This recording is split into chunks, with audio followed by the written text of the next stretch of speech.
அனைவருக்கும் வணக்கம். நான் தமிழரசி பாலமுருகன். இந்த பதிவில் நம்ம பார்க்கக்கூடியது மிக அற்புதமான ஒரு வழிபாடுங்க. ஏன்னா வரக்கூடிய செவ்வாய்க்கிழமை அப்படிங்கிறது மிக அற்புதமான ஒரு நாள்.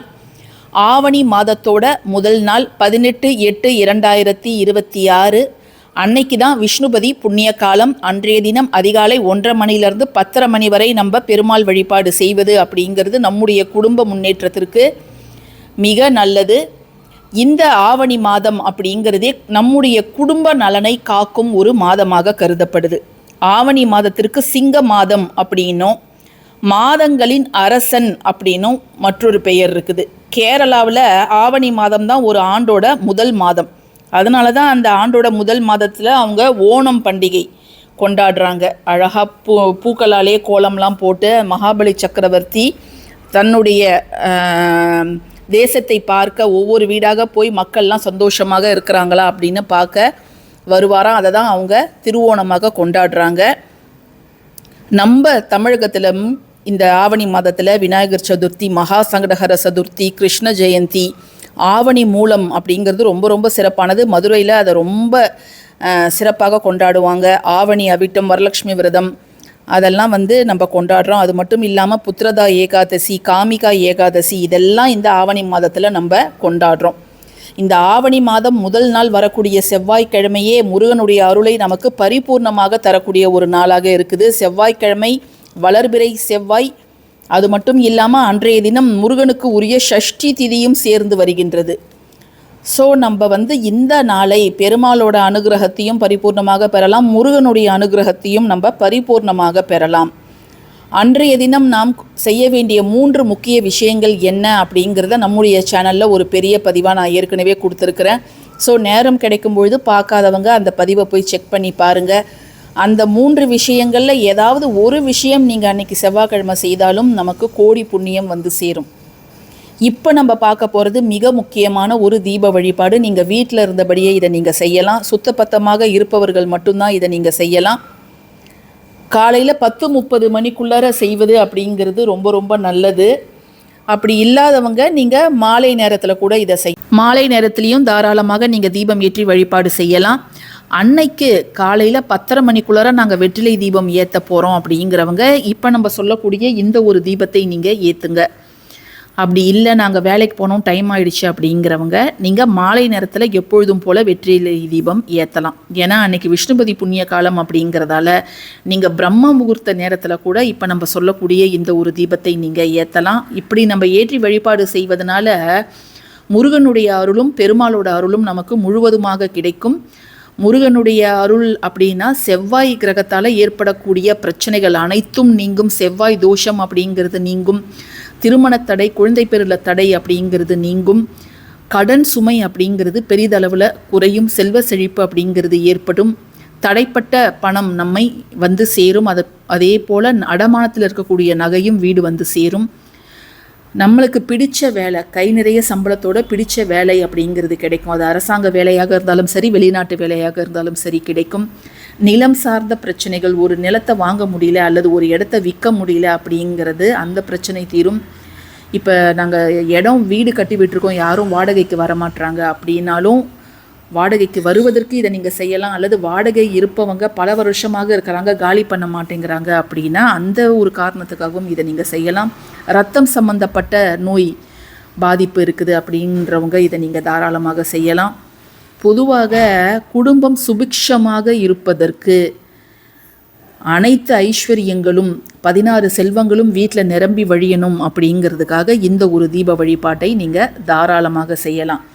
ஆனால் இந்த ஒரு தீப வழிபாட்டை செஞ்சுட்டு அதுக்கப்புறமும் நீங்கள் அசைவம்லாம் சாப்பிடக்கூடாது. அதை நீங்கள் ஞாபகம் வச்சுக்கோங்க. செவ்வாய்க்கிழமை அசைவத்தை நீங்கள் தவிர்த்துடணும். அப்படி நீங்கள் தவிர்த்தாதான் நம்ம செய்த ஒரு வழிபாட்டுக்கு முழு பலன் அப்படிங்கிறது கிடைக்குங்க.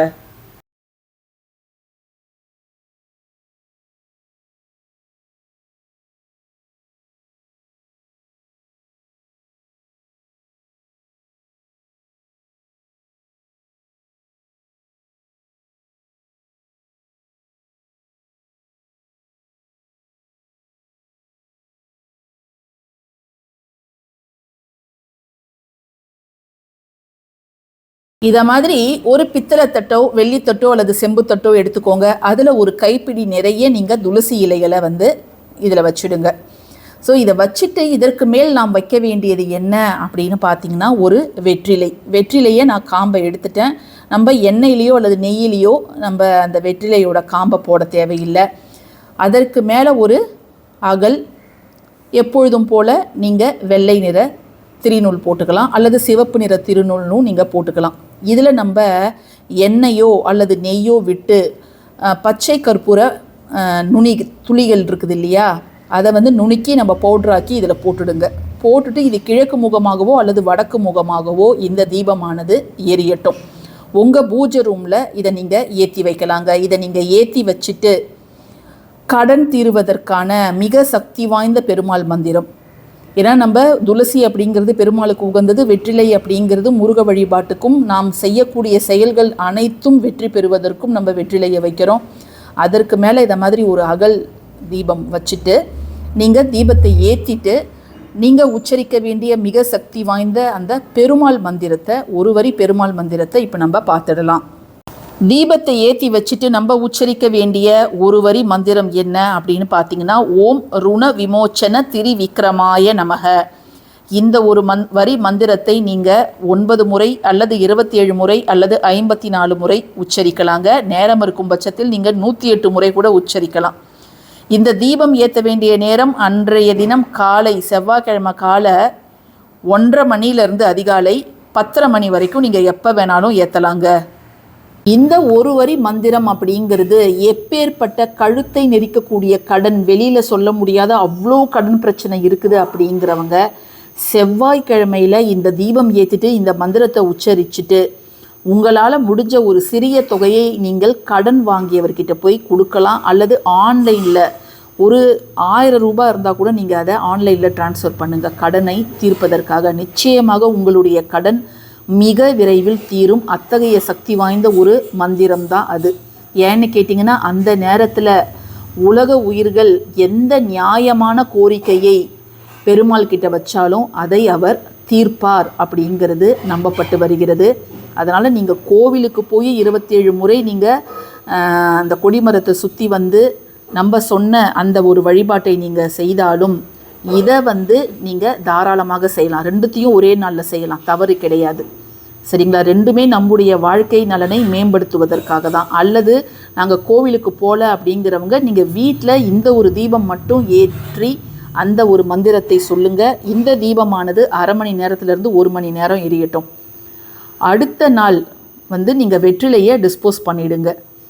இந்த துளசியில் கொஞ்சமாக எடுத்து உங்களுடைய பணப்பெட்டியில், நகை பெட்டியில், கேஷ் பாக்ஸில் தாராளமாக நீங்கள் கொஞ்சம் கொஞ்சம் வைக்கலாம். அப்படி வைக்கும் பொழுது நிச்சயமாக எவ்வளவு பெரிய கடனாக இருந்தாலும் பரவாயில்ல, அதை தீரக்கூடிய சூழல் உங்களுக்கு நிச்சயமாக ஏற்படும். ஸோ இது ரொம்ப அற்புதமான ஒரு தீப வழிபாடு. அதுவும் மாதத்தோட முதல் நாள் நமக்கெல்லாம் கிடைத்திருக்கக்கூடிய மற்றொரு மிக அற்புதமான ஒரு வாய்ப்பு. போன மாதம் நாம் விட்டதை இந்த மாதம் நாம் எட்டி பிடிக்கக்கூடிய ஒரு காலம். ஸோ இதை அனைவரும் செய்யுங்க. பதிவு பிடிச்சிருந்ததுன்னா கட்டாயமாக லைக் பண்ணுங்கள், ஷேர் பண்ணுங்கள், நம்ம சேனலுக்கு சப்ஸ்கிரைப் பண்ணுங்கள். தேங்க்யூ ஃபார் வாட்சிங் திஸ் வீடியோ. நன்றி.